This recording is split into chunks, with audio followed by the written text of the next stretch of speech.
Кутмандуу кечиңиздер менен ассаламу алейкум урматтуу Дон Кабар YouTube каналыбыздын катталуучулары жана курс валют көрөрмандары саламатсыздарбы?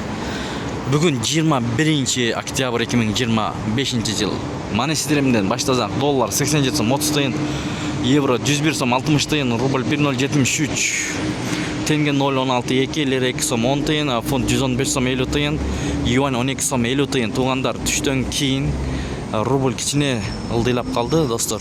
Кандай болбосун сиздерге көргөзүп беребиз. Бул жагынан да көрүп алсаңыздар болот, токтотуп. Видеого лайк басып каналга катталганды унутпаңыздар.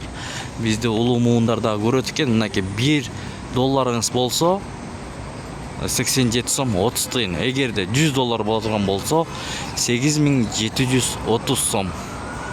Ушул жагында айта кетели, достор. Рубль боюнча 1000 рубльыңыз 1073 сом акча болот экен, достор. Мынакей ушундай. Туугандар, Байтүшүн банкта 1 акш доллар 87 сом 30 тыйын, 1 евро 101 сом, 1 рубль 107 тыйын, сатып 109 тыйын, тенге 015 тыйын. Туугандар, бул жагында рубль 107 тыйындан алып атат. Бул жагында 1073. Мына көрүп алыңыздар. Доллар 87 сом 30 тыйын, евро 101 сом 30 тыйын.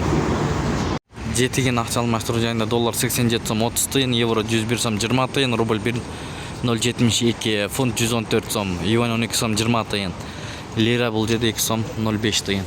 Ушу менен видеону жыйынтыктайбыз. Кечиңиздер көңүлдүү улансын. Сиздер менен Данияр болду. Ой пикир комменттер ачык.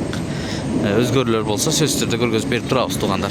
Мына азыр ушундай болду, достор. Бишкек шаарынан Москва, Абдрахманов көчөлөрүнүн кесилишинен көрүп жатасыздар.